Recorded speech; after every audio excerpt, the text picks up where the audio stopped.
በዚህ በታላቁ ደብር በቅዱስ ሚካኤል በሴምሲ ደብረ ጽባህ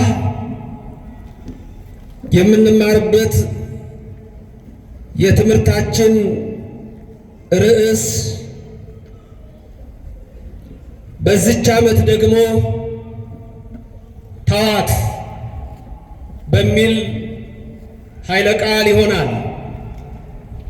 ሰው ለሰው አስታዋሽ ነው። ሰው ለሰው አሳሳቢ ነው። በልቡና የሚያሳድር በአእምሮ የሚቀርጽ የቃሉ ባለቤት ሕያው እግዚአብሔር የምትሰሙትን ቃል ሁሉ በልቡናችሁ ጽላት ይጻፍላችሁ።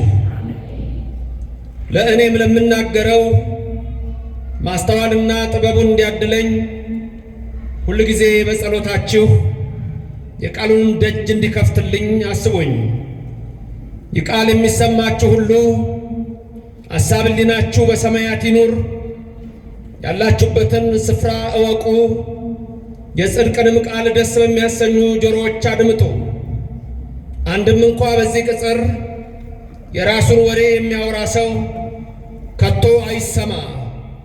ምድርን ባያት ጊዜ እንድትንቀጠቀጥ ለሚያደርጋት ደሴቶችንም ለሚያቀልጠው ኃያልና ብርቱ አምላክ ከዚህ ሰዓት ጀምራችሁ ሁላችሁም ልቡናችሁን ለሰራዊት ጌታ ለእግዚአብሔር አስማርኩ። በዚች ዓመት ደግሞ ተዋት። ቃሉ የመልአክ ነው። ንግግሩ ከእግዚአብሔር ነው። ወንጌሉን የጻፈው ከአራት ወንጌላውያን አንዱ የሆነው በገጸ አንበሳ የሚመሰለው ጠቢቡ ቅዱስ ሉቃስ ነው። ምሳሌውን የነገረን ራሱ ባለቤቱ ኢየሱስ ክርስቶስ ነው። በልብ መታሰቡ በቃል መነገሩ ከፍ ከፍ ይበል። በሉቃስ ወንጌል ምዕራፍ 13 ላይ ከቁጥር 6 ጀምሮ እስከ 9 ያለ ቃል የምታውቁት ቃል ነው። በዚህም በቅጽር ባላችሁት በዚህም ባሉት ወንድሞቻችን ሚዲያ ለምትከታተሉ ሁሉ ባላችሁበት በእኔና በእናንተ ላይ አምላካችን መንፈስ ቅዱስ ይደር። ቃሉ እንዲህ ይላል። አሜን ላላችሁ አሜን ይበላችሁ፣ አሜን ያላሉትን አሜን ያሰኝልን። የሉቃስ ወንጌል ምዕራፍ 13 ከቁጥር 6 እስከ 9 ይህንን ምሳሌ አለ። ለአንድ ሰው በወይኑ አትክልት የተተከለች በለስ ነበረችው። ፍሬም ሊፈልግባት መጥቶ ምንም አላገኘም። የወይን አትክልት ሰራተኛውንም እነሆ ከዚች በለስ ፍሬ ልፈልግ 3 ዓመት እየመጣሁ ምንም አላገኘሁም፣ ቁረጣት፣ ስለምን ደግሞ መሬቱን ታጎሳቁላለች አለው። እርሱ ግን መልሶ ጌታ ሆይ ዙሪያዋን እስክኮተኩትላትና ፋንድያ እስካፈስላት ድረስ በዚች ዓመት ደግሞ ተዋት። ወደፊት ብታፈራ ደህና ነው፣ ያለዚያ ግን ትቆርጣታለህ አለው። ስለ ቃሉ አምላካችን እግዚአብሔር የተመሰገነ ይሁን። ምዕራፉ ሉቃስ ነው፣ 13 ነው። ወንጌላዊ ማን ነው የሚጽፈው? ሉቃስ ነው። ምዕራፉ 13 ከቁጥር 6 እስከ 9። ስለዚህ ቁጥር 6 ቁጥር 7 ቁጥር 8 ቁጥር 9 እነዚህ ናቸው። እያንዳንዱ ላይ ያለውን ቃል ነው የምንመለከተው። አስተውላችሁ ስሙ። አጠር ያለ ትምህርት እንማራለን።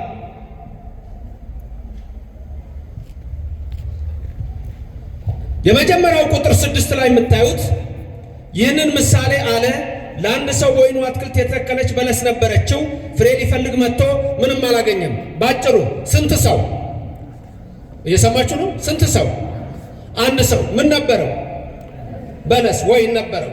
ከዛስ ፍሬ ሊፈልግ መጣ። አገኘ ወይ? ረከበ? አላገኘም። ወሶበ ይረከበ? ባላገኘ ጊዜ ቁጥር 7 በወይን አትክልት ሰራተኛውን እነሆ ከዚች በለስ ፍሬ ልፈልግ 3 ዓመት እየመጣሁ ምንም አላገኘሁም አለ። ስንት ዓመት እየመጣሁ? 3 ዓመት። ከዛስ አገኘሁ አለ? ምንም አላገኘም። ማን ነው የሚያወራው? የወይን ጠባቂውን የወይን ሰራተኛውን ያወራዋል። ምንም አላገኘሁም አለው። ከዛስ ምን አለው? ግዝማ እንከሳ ከመ ኢታጽር ምድረነ አለው። ምን ማለት ነው? ምድራችንን ሌላውን እንዳታበላሽብን ቁረጣት አለው። የወይን ጠባቂዋ ሰራተኛው ደግሞ ምን አለ? ቁጥር 8 እንዲህ አለ፣ ጌታ ሆይ ዙሪያዋን እስክኮተኩትላትና ፋንድያ እስካፈስላት ድረስ በዚች ዓመት ደግሞ ተዋት አለው። መቼ ተዋት? በዚች ዓመት ደግሞ ተዋት አለው። ቁጥር 9 ወደፊት ብታፈራ ደህና ነው፣ ያለዚያ ግን ትቆርጣታለህ አለው። ወደፊት ብታፈራ ምንድን ነው? መልካም ነው። አለዛ ግን ምን ታደርጋታለህ? ትቆርጣታለህ። አሁን ይህ አጭር ምሳሌ ነው። በዚህ ውስጥ የምናያቸው ሰዎች አሉ። አንደኛ የወይን አትክልት ባለቤት ወይኗን የተከለ አንድ ሰው ምሳሌ ነው። ሁለተኛ ማንን ነው የምናገኘው? ወይኗን። ሶስተኛ ማን ነው የምናገኘው? የወይኗን ጠባቂ። እነዚህ ናቸው አይደል ዋና ዋናዎቹ። አንደኛ ማን ነው? የወይኗ ተካይ። ሁለተኛ የወይኗ ጠባቂ። ሶስተኛ ራሷ ወይኗ። ከዛ እዚህ ውስጥ የምናየው የወይኗ ባለቤት ስንት ጊዜ መጣ ፍሬን ይፈልግ? 4 2 3 አገኘ? አላገኘም። ወኢረከበ አላገኘም። ወሶበ ኢረከበ ባላገኘ ጊዜ የወይን ጠባቂዋን ምን አለ? ምን አርጋት? ቁረጣት። ግዝማ እንከሰ ከመ ኢታጽር ምድረነ ሌላውን ምድር እንዳታበላሽብን ቁረጣ። 4ኛ ጨመርን። ሌላውን ምን? ምድር። ስለዚህ ስንት ነገሮች አያችሁ? ንገሩኝ። 1 የወይኗ ባለቤት በሉ። የወይኗ ተካይ ስንት ነው? 1ኛ። 2 ወይኗ ራሷ። 3ኛ የወይኗ ጠባቂ። 4ኛ ትቆረጥ። ለምን? ሌላውን ምን እንዳታደርግ እንዳታበላሽ። ከዛ ምንድነው የሚለውን ነው የምንማረው። መንፈስ ቅዱስ በእኔም በእናንተ ላይ ይደር። ሲጀምር ገና ምንድናለው? ወመሰለ ሎሙ ነው ብሎ የሚጀምረው ምሳሌ መሰለላቸው ይላል። በኢትዮጵያ ኦርቶዶክስ ተዋሕዶ ቤተክርስቲያን ውስጥ ምሳሌ እጅግ አለ፣ ምስጢር እጅግ አለ። እያንዳንዱ የምናደርገው ነገር ምሳሌ አለው። ይሄ ሲምቦሊክ ይባላል። ሲምቦሊክ የሆኑ ነገሮች አሉ። ዝም ብለን የምናደርገው ነገር የለም። ለምሳሌ ስንሰግድ አንድ ሰው ልክ ሲሰግድ ምን ይሆናል? ድፍት ይላል አይደል? ከዛስ ብድግ ይላል። ከዛ ተመልሶስ ይሰግዳል። እንደሰገደ ይቀራል ወይስ ይቆማል? ይቆማል። 2 ምስጢር። ሲሰግድ እና ብድግ ሲል ከዚያ አፈር አበጀህን ይላል። ተመልሶ ሲሰግድ ደግሞ አፈር ነህና ወደ አፈር ትመለሳለህ የሚለውን ያሳያል። ከዛስ ሰግዶ እንደገና ሲቆም ዘላለም ሕያው ታደርገኛለህ ይላል። ክብርና ምስጋና ለእግዚአብሔር ይድረሰው። በኦርቶዶክስ ቤተክርስቲያን ዝም ብሎ የሚደረግ የለም። ይሄን ከዚህ በፊት አስተምሬያቸዋለሁ። መስቀል ብዙ ጊዜ ነግራቸዋለሁ። ደጋግሜ የምነግራችሁ እንድታውቁት ነው። መስቀል ቄስ ነው የሚይዘው? ዲያቆን ነው የሚይዘው? ለምን ቄስ የሚይዘው ለምንድን ነው? ቄስ ብቻ። እሺ ታቦት ስናከብር ቀሳውስት ናቸው ታቦቱን የሚያከብሩት ወይስ ዲያቆናት ናቸው? ዲያቆን ታቦት መንካት ይችላል? መንበሩን እንኳን መንካት አይችልም ዲያቆን፣ ደፋር ባለጌ ካልሆነ በስተቀር።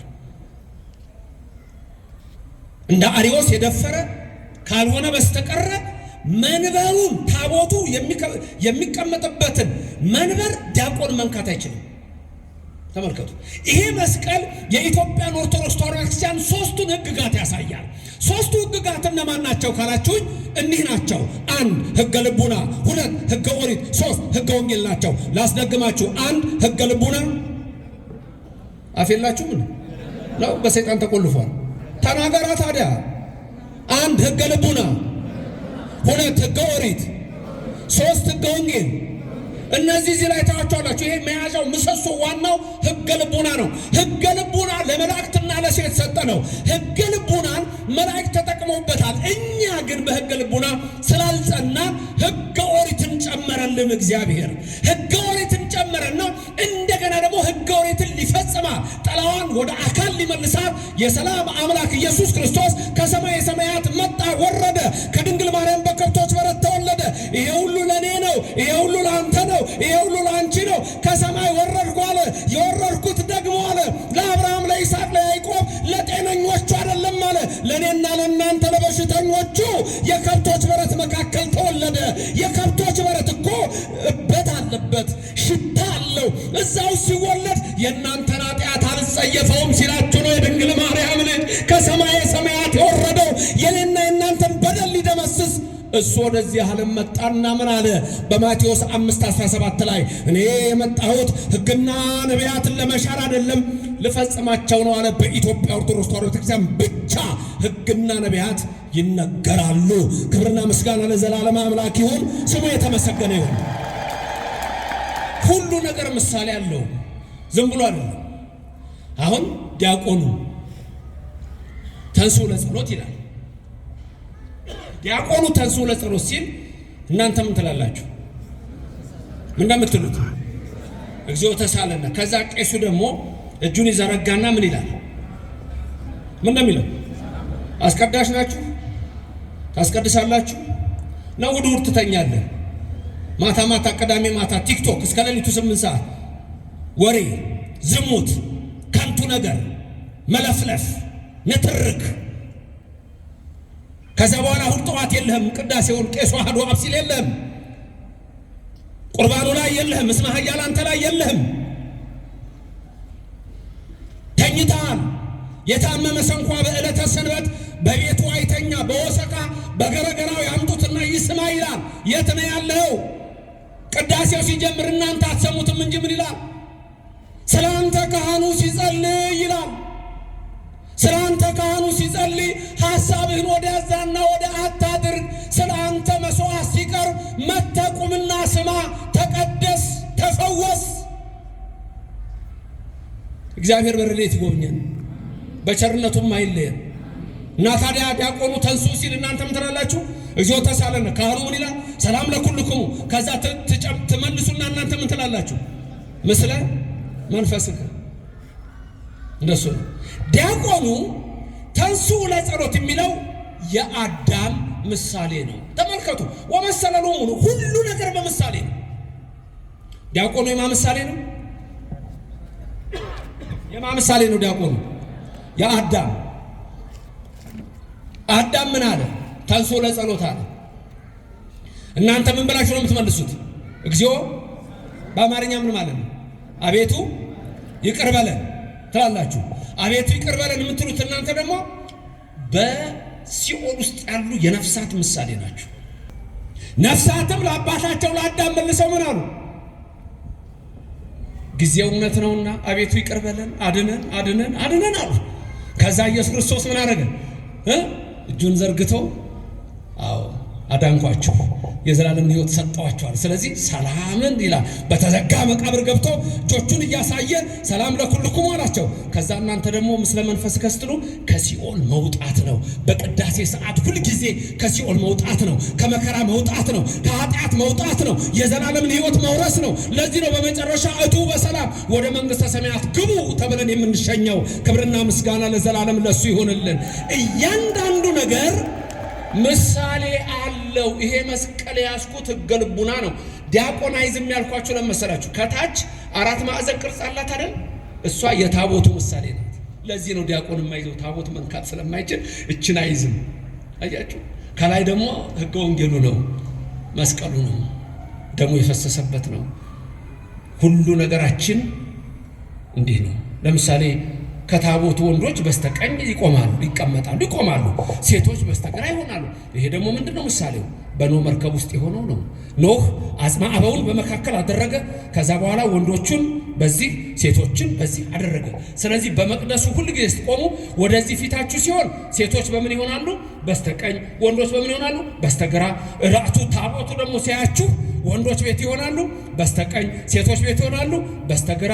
ይሄ እያንዳንዱ ነገር ያለው በኢትዮጵያ ኦርቶዶክስ ተዋሕዶ ቤተክርስቲያን ብቻ ነው። በዚች እምነት ውስጥ ያደረገን እግዚአብሔር ስሙ የተመሰገነ ይሆንልን። ወደ ሉቃስ 13 ቁጥር 6 እንመለስ። ስንት ሰዎች ወይን ተከሉ? ስንት ሰዎች ወይን ተከሉ አላችሁ? ስንት ሰው? አንድ ሰው የተባለ ማን ነው? እግዚአብሔር። ወይን የተባለ ማን ነው? እኛ። እግዚአብሔር ሰውን ፈጠረ። በቃ የመጀመሪያው ትምህርታችን እግዚአብሔር ሰውን ፈጠረ ነው። እያንዳንዳችን እኛ ምንድነን? ፍጡር ነን። ለስም አጠራሩ ክብር ምስጋና ይግባው። ማን የፈጠረን? እግዚአብሔር። አራት ጥያቄዎችን መመለስ ይኖርባቸዋል። አራት ወሳኝ ጥያቄዎች። እነዚህ አራት ወሳኝ ጥያቄዎች ከባድ ናቸው። ምን ናቸው አራቱ ጥያቄዎች? ከኔ ቀጥላችሁ ተናገሩ። እኔ ማን ነኝ? መምህር ዘበነ ከኔ ቀጥላችሁ በሉ ነው ያልኩት። እኔ ማን ነኝ? ከየት መጣሁ? እዚህ ምን እሰራለሁ? መጨረሻዬ ወዴት ነው? እነዚህን አራት ጥያቄዎች በጣም ከባድ ናቸው። ያዟቸው። አንደኛ እኔ ማን ነኝ? it's a question of identity ይባላል። it's a question of identity። ይሄ ፊሎሶፊካል religious philosophy ነው። ወሳኝ ነገር ነው። who am I? እኔ ማን ነኝ? ምንድን ነኝ? መልሱ ፍጡር ሰው ነኝ። ምሳሌ መሰለላቸው። አንድ ሰው የወይን አትክልት ነበረችው፣ ተከለ። ይሄንን ምድር ፈጠረ፣ ሰውን ፈጠረው። ምሳሌ 9:1 ጥበብ ቤቷን ሰራች፣ 7 ምሰሶች አቆመች፣ ባሮቿን በረጅም ስብከት ላከች፣ ወይኗን ጠመቀች፣ ፍሪዳዋን አረደች ይላል። ጥበብ ቤቷን ሰራች። አንቺ አላት። እግዚአብሔር አንቺ የሚባል አይደለም፣ ግን በእኛ ትምህርት አንተ አቡነ ወአንተ እምነ እንለዋለን። ተናገሩ። አንተ አቡነ ወአንተ እምነ። ምንድን ያላችሁት? አንተ አባታችን ነህ፣ አንተ እናታችን ነህ። ሩህሩህ የሆነ እግዚአብሔር ለስም አጠራሩ ክብር ምስጋና ይግባው። እግዚአብሔር አምላክ ይህንን ዓለም ፈጠረው፣ ይህንን ዓለም ወለደው ልንል እንችላለን፣ ፈጠረው። ስለዚህ ምን ይላል ሶሎሞን በጻፈው መጽሐፍ? ጥበብ ቤቷን ሰራች ማለት ጥበብ እግዚአብሔር ጥበብሰ መድኃኒነ ውእቱ ይላል። የኤጲፋንዮስ ቅዳሴ ሲቀድሱ ስትሰሙ ጥበብሰ መድኃኒነ ውእቱ አለ። ጥበብሰ መድኃኒነ ውእቱ ዘቤዘወነ እንዲህ ያለ ይላል ቄሱ። መጨረሻ ላይ ጥበብማ ደሙን አፍሶ የገዛን፣ ጥበብማ በደሙ የዋጀን፣ ጥበብማ በቀራንዮ አደባባይ ስለኛ እጆቹን የዘረጋው፣ አይሁድ የናቁት፣ ቅዱስ ሚካኤል ዝም ያለው፣ ቅዱስ ገብርኤል ሰይፉን የመዘዘው፣ 13ቱን ሕማማተ መስቀል ታግሶ በቀራንዮ አደባባይ በ5ቱ ቅንዋት ተቸንክሮ የሸዋ አክሊል ደፍቶ ጎኑ ተወግቶ በደሙ ፍሰት ያዳነን የአብ ልጅ የድንግል ልጅ ኢየሱስ ነው። ጥበብ የእኛ ፈጣሪ የእኛ አምላክ ለስም አጠራሩ ክብር ምስጋና ይግባው። 7ቱን ምሰሶቿን 7 ምሰሶች ይውላችሁ። መጀመሪያ ጥበብ ቤቷን ሰራች፣ ይህንን ዓለም ሰራ ነው። ቤት ይህ ዓለም ነው። 7 ምሰሶ ደግሞ ስንት ቀኖች አሉ? ስንት ቀኖች አሉ? 7። ከምን ቀን ይጀምራል? እሁድ 1፣ ሰኑይ 2፣ ሰሉስ 3 እያለ አይደል የሚቀጥለው እስከ ቀዳሚት ሰንበት ድረስ። ፍጥረት የጀመረው መቼ ነው? እሁድ ቀን። ስንት ናቸው? 7። የኢትዮጵያ ፊደል ስንት ነው መሰረቱ? 7። ስትማሩ ምን ነበር የምትሉት? ሕፃኑ ናቸው የተማረ ቄስ ትምህርት ቤት የተማረ እስቲ ቄስ ትምህርት ቤት የተማረ ሌላ ውሃ ተገልብጦ በሆነበት ዘመን የተማረው ማለት ነው። ምንድን ነው እያላችሁ የተማራችሁት?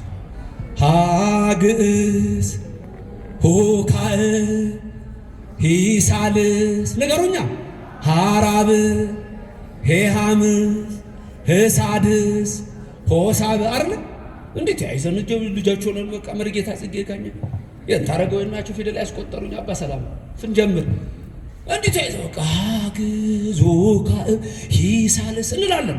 ሀ አንድ ማለት ነው። ሁ ሁለት ማለት ነው። ከዛ ሰባቱን ምሰሶቿን አቆመች። ሰባቱ ዕለታት አንድ ሰንበት። እነዚህ ዕለታት እየተቀያየሩ ወራት አውራህ ከዛ ወደ ዓመት ይሄዳሉ። የሚገርም ግን ልንገራችሁ ፊደሉ ዲሲማል ፖይንት ሁሉ ልታወጡ ትችላላችሁ። ለምሳሌ ሀ አንድ ነች፣ ሁ 1.2 ነች፣ ሂ 1.3፣ ሀ 1.4፣ ሄ 1.5፣ ህ 1.6፣ ሆ 1.7፣ ለስንት ነች? 2፣ ሉ 2.2፣ ሊ 2.3። ቤተ ክርስቲያን ትምህርት እናንተ ግሩም እኮ ነው። ፊደላችን ራሱ እኮ ሚስጥር ነው። ቆይ ሌላ ልንገራችሁ እንጂ ገና ጨምርላችኋለሁ። መንፈስ ቅዱስ በእኔም በእናንተ ሄዳል። ሀ የማ ምሳሌ ነው? የአብ። ሀ የማ ምሳሌ ነው? የአብ። ሁ የማ ምሳሌ ነው? ቀጥሎ የወልድ። ትንሽ ከነገሯችሁ መሄድ እኮ ነው እናንተ። ሂ የማ ምሳሌ ነው? የመንፈስ ቅዱስ ምስጢረ ሥላሴ። ሀ የአብ፣ ሁ የወልድ፣ ሂ የመንፈስ ቅዱስ። ሀ ራብ የምስጢረ ሥጋዌ። ተመልከቱ፣ ሰባቱ ምስጢራት፣ ሰባቱ ዕለታት። ሀ ራብ የምስጢረ ሥጋዌ፣ ሄ የምስጢረ ጥምቀት። ምስጢራቱን አታውቁም እንዴ? ነው አልተስማማችሁም? አልተስማሙም እንደ መምህርዬ አልተስማሙኝም እንደ ሰዎች እየተስማሙ ነው። እየነገርኩ ነው ለመምህራችሁ። ሀ የማ ምሳሌ ነው? ንገሩኛ። የአብ፣ ሁ፣ ሂ። ሀ ምስጢረ ሥጋዌ፣ ሄ ምስጢረ ጥምቀት፣ ህ ምስጢረ ቁርባን፣ ሆ ምስጢረ ትንሣኤ ሙታን። ኦርቶዶክስችና ተዋህዶችና ክርስትናችና በእያንዳንዱ ነገር የፊደል ትምህርት ረቂቅ ነው። በዚህ ቤተ ክርስቲያን ያደረገን ስሙ የተመሰገነ ይሁን። ስለዚህ እግዚአብሔር ኢየሱስ ክርስቶስ ምን አለ? አልፋ ወኦ እኔ ነኝ አለ። አልፋ ኦ፣ አልፋ ኦሜጋ የግሪኩ ነው። በእኛ አልፋ ወኦ ነው። አልፋ አሌፍ ነው። አሌፍ ከሱ በፊት ምንም ፊደል የለም። ከአ በፊት ምንም ፊደል የለም። ከአ በፊት ምንም ፊደል የለም። አልፋ እኔ ነኝ። ከኦ በኋላ ምንም ፊደል የለም። አልፋና ኦሜጋ እኔ ነኝ። ዓለማትን የፈጠርኩ እኔ ነኝ። ሰማያትን የዘረጋሁ እኔ ነኝ። ምድርን በኋላ ያጸናሁ እኔ ነኝ። ሰማያቱም ሰማያት የሰራሁ እኔ ነኝ። የሰው ልጅ የፈጠርኩ እኔ ነኝ። ከሱ ውጪ ፈጣሪ የለም። መኑ ይመስለከ እምነ አማልክት እግዚኦ። የዚህ ዓለም ጣዖታት፣ የዚህ ዓለም መሪዎች አንድ ብርጭቆ ውሃ ማምጣት አይችሉም። የኔና የናንተ አምላክ የሰራዊት ጌታ ኢየሱስ ክርስቶስ ሰማይን የዘረጋው ነው። ምድርን የመሰረተው ነው። አሕዛብን ሁሉ በገንቦ ውስጥ እንዳለ ትንሽ ጠብታ፣ በሚዛን እንዳለ ትንሽ ትቢያ የሚያይ የኔና የናንተ አምላክ ስሙ እግዚአብሔር ነው። ለዘላለም የተመሰገነ ይሁንልን። ስም አጠራሩ ክብር ምስጋና ይግባው። አልፋው 4 ጥያቄዎች። አንደኛ የሉም፣ እነዚህ ሰዎች የሉም። አንደኛ እኔ፣ ሁለተኛ ከየት። የመጀመሪያው ኮስችን ኦፍ አይደንቲቲ ይባላል። ሁለተኛው ከየት መጣሁ ደግሞ ኮስችን ኦፍ ኦሪጂን ይባላል፣ መነሻ። ሶስተኛው እዚህ ምን እየሰራሁ ነው? ኮስችን ኦፍ ፐርፐዝ ነው። ፐርፐዝ ነው። ምንድነው የማደርገው እዚህ? ምንድነው ፐርፐዝ? ጫት መቃም፣ ሲጋራ ማጨስ፣ መስከር፣ መጠጣት፣ መነታረክ፣ መጣላት፣ ርኩሰት፣ ጣዖት፣ አድመኝነት፣ ሴረኝነት፣ ከንቱ ስራ። ምንድነው የምትሰራው እዚህ? ወይስ ፍሬ ማፍራት? the question of purpose ምንድነው ማድረገው እዚህ? አራተኛው ጥያቄ መጨረሻዬ ወዴት ነው? the question of destination ነው።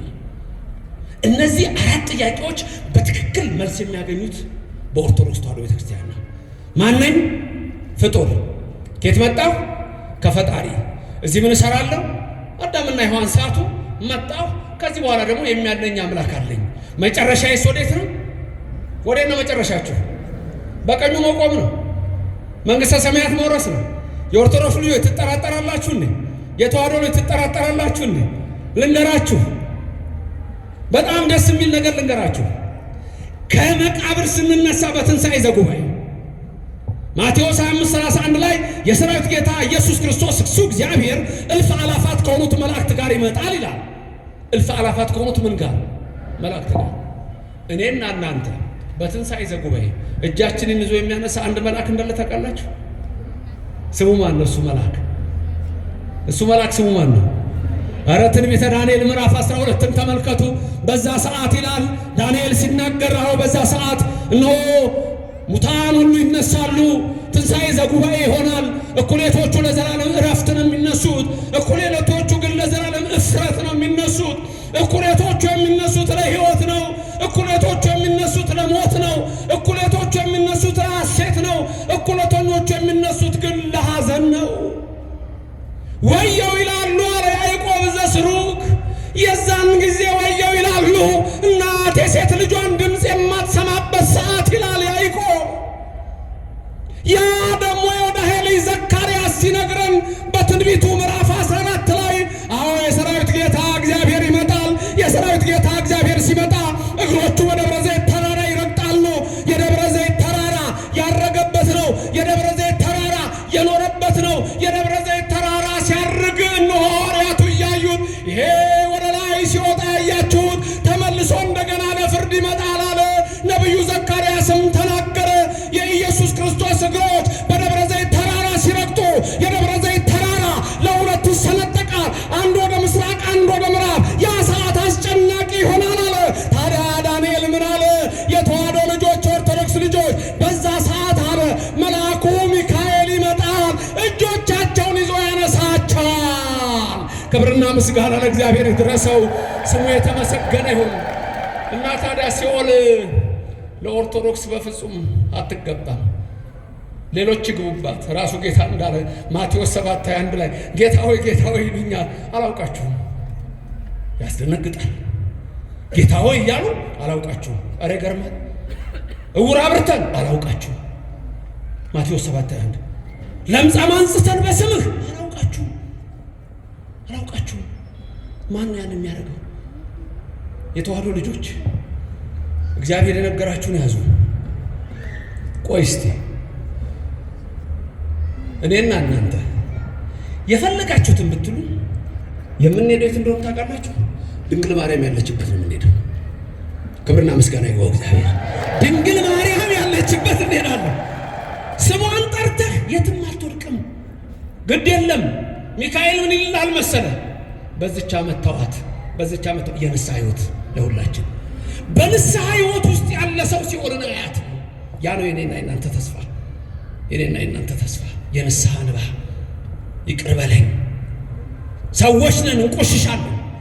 ልብሳችን እኮ አሁን ካልታጠበ ይቆሻል፣ ቆሾ ይታጠባል። እኔና እናንተንም በንስሐ ሕይወት የሚያጥብ እግዚአብሔር ከኔና ከእናንተ ጋር ይሁን። አንድ ሰው ነበረ፣ የወይን አትክልት ተከለ፣ ሰውን ፈጠረ፣ ጠባቂ ያደረገ። መጋቤ ብሉይ ሚካኤል ነው። 3 ጊዜ መጣሁ አለ። በዘመነ መሳፍንት፣ በዘመነ ነገሥት፣ በዘመነ ካህናት ነው በብሉይ ዘመን። በዘመነ መሳፍንት መጣሁ ፍሬ ልፈርግ። በለስ ዘይቤ ቤተ እስራኤል ሙንቱ፣ ፍሬ አልተገኘባትም እስራኤል።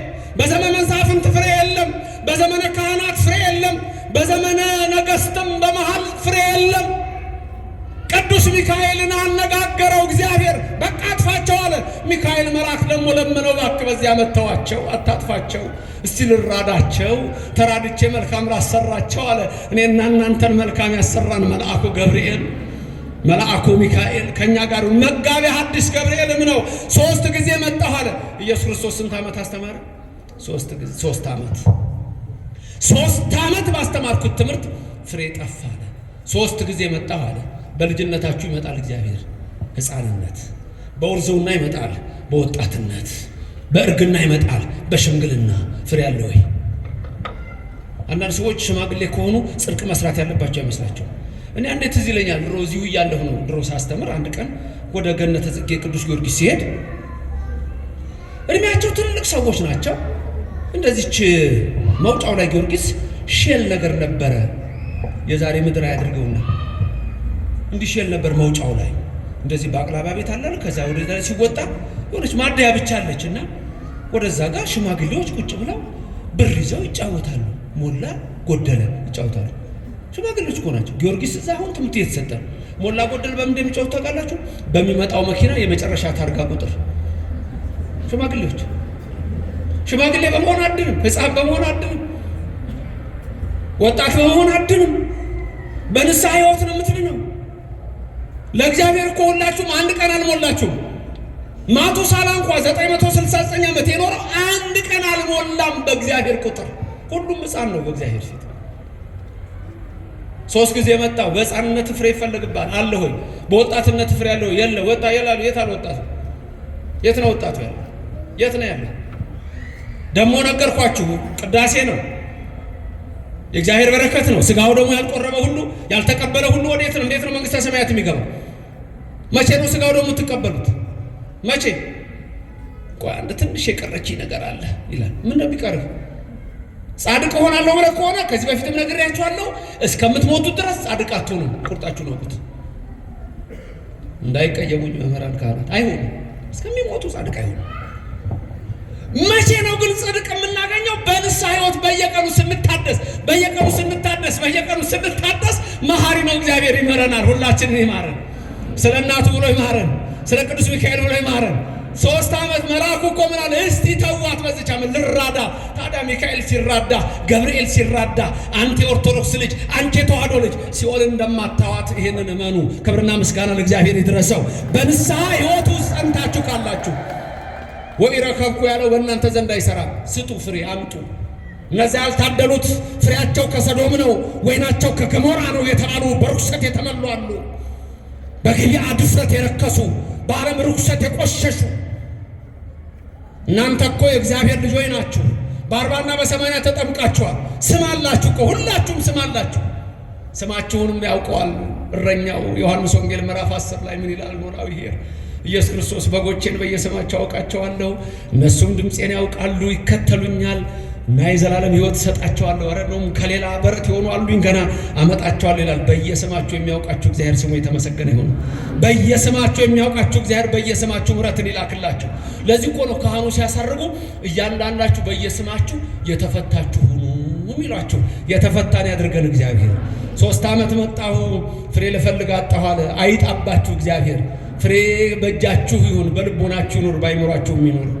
ያም የንስሐ ሕይወት ነው። ሲበዝቻ መተዋት የተባለው እንዴት እንደሚያማልደን እንድታዩ የሚያሳይ ትምህርት ነው። ስለዚህ እኔና እናንተ በዚህ ሕይወት ውስጥ ተመላልሰን የእግዚአብሔር በረከት እንድናገኝ የአምላክ ቅዱስ ፍቃድ ይሆንልን። በረድኤትም አይለየን፣ ከክፉ ነገርም ይሰውረን። የሰማነውን ሁሉ በልቡናችን ያሳድርልን። በዚች ዓመት ደግሞ ተዋት አለ። የወይኗ ተካይ እግዚአብሔር ነው፣ የፈጠረን እሱ ነው። ወይን የተባልን እኛ ነን። ፍሬ ይፈለግብናል። የንስሐ ፍሬ ነው። ጠባቂያችን መጋቤ ብሉይ ሚካኤል ነው። መጋቤ ሐዲስ ገብርኤል ነው። መላእክት ናቸው። እስቲ በዚህ ዓመት ተዋቸው፣ ተዉት፣ ተዋት እስቲ ይባላል። ስለዚህ በዚህ ሕይወት ውስጥ ያለን እኛ የተዋህዶ ልጆች የመንግስቱ ወራሾች ነንና እግዚአብሔር የመንግስቱ ሰዎች እንዲያደርገን የእሱ ፍቃድ ይሁንልን። ትንሽ እንባ ካለች ድህነት አለች። በዚህ ታሪክ ልጨርስላችሁ። የእውነት ታሪክ ነው። አንድ ሰው ንስሐ መግባት ይፈልጋል፣ በጣም ይፈልጋል። ፍሬ ያፈራ ዘንድ በቃኝ አለ። በቃኝ፣ የዓለም ነገር በቃኝ፣ ንስሐ ልግባ አለ። ወደ ነፍስ አባቱ ሊሄድ ቆረጠ። ሌሊት ሊነሳ ሲል ለነፍስ አባቱ እመቤታችን ተገለጠችለት። እመቤታችን ተገለጠችና ጽዋ ሰጠችው። አንድ ሰው ይመጣል ወደ አንተ፣ የእሱ ንስሐ ነው፣ ይህን ጽዋ ውሃ ሙላ በለው። በቃ ልክ እመቤታችን ይሄን ብላው ያ ሰው ደረሰ ወደ ነፍስ አባቱ። አባቴ ኃጢአቴ በደሌ የበዛ ነው፣ ቀኖና ስጠኝ አለው። እሺ ልጄ ያንተ ቀኖና ይሄ ነው፣ እችን ጽዋ ውሃ ሞልተና አለው። በቃ በዚህ ነው የሚምረኝ አለ። አዎ በዚህ ነው የሚምርህ አለ። ደስ አለ። ታዲያ ከወንዝ ነው የምትቀዳው። እሺ ወደ ወንዝ ሄደ። ሲሞላት አትሞላም፣ ቀርታለች ትንሽ። ሞልተና ነው ያለው። ወደ ምንጭ ይሄዳል፣ ወደ ወንዝ ይሄዳል፣ ወደ ሐይቅ ይሄዳል፣ ወደ ባህር ይሄዳል። አልሞላም ማለት ተንከራቶ ተንከራቶ ተንከራቶ ወደ ነፍስ አባቱ ተመልሶ አባቴ ኧረ ምን አይነት ጽዋ ነች፣ አልሞላ እኮ አለች። እና እንዴት ነው አለው። አይ ልጄ እኔም ታዝዤ ነው እና እግዚአብሔር አይምረኝም ይሄን ካልሞላ አለ። ልጄ እኔም ታዝዤ ነው። የሚቀበለውም አልመሰለው። አልሞላ እኮ አለኝ አለ። ልጄ እኔም ታዝዤ ነው። የሚቀበለው አልመሰለው እና በእና ኃጢአቴ ልሞት ነው። በቃ እግዚአብሔር እኔን አይምረኝም ማለት ነው። ኃጢአቴ ብዙ ነው፣ በደሌ ብዙ ነው፣ አይምረኝም ማለት ነው አለ። አዘነ ነፍስ አባቱ። እሱም ስጥ ነው የተባለው። ከዛ በኋላ የሚቀበለውም አልመሰለም። እንግዲህ ካልማረኝ ምን አደርጋለሁ አባቴ ተቀበለኝ አለው። ካህኑም እጁን ዘርግቶ ሊቀበለው ሲል ከልቡ ፈነቀለውና በቃ አይምረኝም ምን ብሎ እንባው በዓይኑ ቢፈስ አንዲት እንባ ተፈናጥቃ ወደ ጽዋው ብትሞላ ጽዋው ይዛን ጊዜ ሞልቶ ተረፈ። ክብርና ምስጋና ለእግዚአብሔር ይድረሰው። ከኔና ከናንተ የሚጠበቀው ትንሽ እንባ ናት። ማረኝ የምትል ትንሽ እንባ ነች። ይቅር በለኝ ነው። ቀራንዮ ማለት እኮ ይሄ ነው። ሁሉ ነገር ሲጀምር በምሳሌ ነው ብያችሁ የለ። የመጨረሻ እግዚኦታ ስንቴ እንደሚባል በሱ ልጨርስ። ማረኝ ነው አይደል? እግዚኦ ባህርነ ክርስቶስ አይደል? እያለ ካህኑ ያዘማል። ስንት ጊዜ ነው በአብይ ዜማ መጀመሪያ የሚያዘማው ካህኑ? እናንተ የምትቀበሉ ስንት ጊዜ ነው? ቄሱ ስንት ያዘማል? 3። እናንተ ስንት ታዘማላችሁ? 3 ሲደመር 6። ከዛ እንደገና 3 ጊዜ የመጀመሪያው እግዚኦ ብሎ 1 ነው የሚለው 3 ይላል። 3 ሲደመር ስንት አመጣን? 6። ቀጥሎ ደግሞ እግዚኦ መሐረነ ክርስቶስ እግዚኦ መሐረነ እያለ አንዴ ሲያዜም በውስጡ ስንት ጊዜ ነው እግዚኦ መሐረነ ክርስቶስ ያለው? 5 ጊዜ ነው። እሱ ጋር 5 ጊዜ ነው። እግዚኦ ቁጠሩ። እግዚኦ መሐረነ ክርስቶስ እግዚኦ መሐረነ ክርስቶስ እግዚኦ እያለ መሐረነ ክርስቶስ እግዚኦ መሐረነ ክርስቶስ እግዚኦ መሐረነ ክርስቶስ እግዚኦ 5 ጊዜ። ስንቴ ይለዋል? 3 ጊዜ። 3 ጊዜ 5 ስንት ይመጣል? 15። እናንተም 3 ጊዜ ስንት ትላላችሁ? 3 ጊዜ 5 ስንት? 15። 15 የቄሱ 15 የእናንተ ሲደመር ስንት ይመጣል? 30። ከፊት ስንት አለችን? 6። 30 እና 6 ስንት ይመጣል? 30 እና 6 36። ቁጥር ጠፋ እንዴ? ቁጥር ድሮ እኮ ቁጥር ስም ሁሉ እኮ እስከ ሚሊዮን ነበር። ሚሊዮን እኮ ትልቅ ስም ነው። አሁን እኮ ሚሊዮን ትርጉም አጥቷል። ኢትዮጵያ ውስጥ ነው። ሌላ ቦታ አላጣም። የትኛውም ዓለም አላጣም። ሚሊዮን ኢትዮጵያ ውስጥ ነው ያጣ። ምሕረቱን ይመልስልን። ስንት አመጣን ቁጥሩን? መጀመሪያ ቄሱ ስንት? 3። ከዛ እናንተ ስንት ሲደመር ቀጥሎ 5 ጊዜ 3 15 ስንት ይሆናል? ከእናንተ ጋር 30 ሲደመር 6 30። ከዛ ቄሱ 2 ጊዜ የሚለው አለ መጨረሻ ላይ እግዚኦ መሐረነ ክርስቶስ ይላል። ስንቴ? 2። እናንተ ስንቴ? 2። መጨረሻ ብቻውን ይላል እግዚኦ መሐረነ ክርስቶስ ይላል። እሱ ላይ እናንተ ትላላችሁ አትሉም? እሺ የመጀመሪያ ቄሱ 2 ከዛ እናንተ 2 ስንት ይመጣል? 4። በፊት ስንት ነው ያለን? 36 እና 4 40። ብቻዋን የሚላት ደግሞ የለችም። አንድ ላይ ስንት ይመጣል? 41። ጌታን የገረፉት ከ40 ትርፎ አይደል? 41። ያ ደግሞ እግዚኦ ማለት ነው ማሬ ለቅሶ ነው። ዲያቆኑ ደግሞ ምን ያደርጋል? በዛ ሰዓት ምርዋ አይመታም። መረዋ ደወል አይደወልም። የመላእክት ለቅሶ ነው። የእመቤታችን ለቅሶ ነው። ኦርቶዶክስ መሆን መታደል ነው። እንባ ነው። የነፍስ ሕይወት ይሄ ነው። የንስሐ ሕይወት ይሄ ነው። ገዘማ እንከሰ ከመ ይታጽን ምድረን የሚለው ለእናንተ አይሰራም። ፍሬ ማፍራት ነው። የፍሬ ሰዎች ያድርገን። አዛኝቱ ድንግል ማርያም አትለየን። ሊቀ መላእክት ከሁላችን ጋር ይሁን። ዘማሪዎች ስላሉ ትምህርቱን አጠር አድርጌያለሁ። አንዳንድ መዘመር ስላለባቸው ነው። ለመምህርም ነግሬያቸዋለሁ። የሰማነውን በልቦናችን ያሳድርልን። እግዚአብሔር በረድኤቱ አይለየን። ሌላው በጣም ስለዚህ ቦታ ደስ እንዳለኝ መናገር እፈልጋለሁ። ቀጥታ ተከታትያለሁ። የነ ዶክተር ጌታቸውን ኢንተርቪው ሰምቻለሁ። ይሄ ቦታ ገና ሲጀመር ጀምሮ በዚህ ቦታ ላይ ለአገልግሎት መጣበስ ስለነበር ይሄንን የመሰለ መቅደስ የእግዚአብሔር ማደሪያ የሥላሴ መገለጫ መቅደስ ስሩልኝ ብሎ እንዲህ አድርጋችሁ የሰራችሁ በዚህ እጃችሁ የገባ በጠቅላላ የእግዚአብሔር መንግስት ወራሾች ክብርና ምስጋና ለሥላሴ ይሁን። አመስግኑት እግዚአብሔርን። እግዚአብሔር የተመሰገነውን ደግማችሁ አመስግኑት። እግዚአብሔር ይመስገን። ሰልሳቸው አመስግኑ። እግዚአብሔር የተመሰገነ ይሁን። እጅግ የሚያስደስት ነገር ነው። እኔ ከመጀመሪያው ጀምሮ በልማት ኮሚቴ ከካህናቱ ከምን ሁሉ ነው የማውቀውና ይህንን ያሳየን እግዚአብሔር ስሙ የተመሰገነ ይሁን። ለፍጻሜ ያበቃን የተመሰገነ ይሁን። ድሮ ወንድሞቻችን ምን ይሉ ነበር? እናንተ መቅደስ ስሩ እኛ እንወርሳለን ይሉ ነበር። አሁን ግን የተገላቢጦሽ ነው። አሜሪካ እኛ የፕሮቴስታንቱን ቸርች እየገዛ ነው። አውሮፓ የካቶሊኩን እየገዛ ነው። አሐዱ አብ እየተቀደሰበት ነው። ድንግል ማርያም እየተነገረችበት ነው። የእግዚአብሔር ታቦት እየገባበት ነው። አመስግኑት እግዚአብሔርን ከፍ ባለ ድምፅ ስሙ የተመሰገነ ይሁን። ቀንድ አደርግሃለሁ ጭራ አላደርግህም ያለ እግዚአብሔር የተመሰገነ ይሁን። ኃይል ፊት ነው የማደርገው ኋላ አላደርግህም ያለው እግዚአብሔር የተመሰገነ ይሁን። ይሁን የመሰለ መቅደስ ሰጠን። ስሙ የተመሰገነ ይሁን። ክብር ምስጋና ይግባው።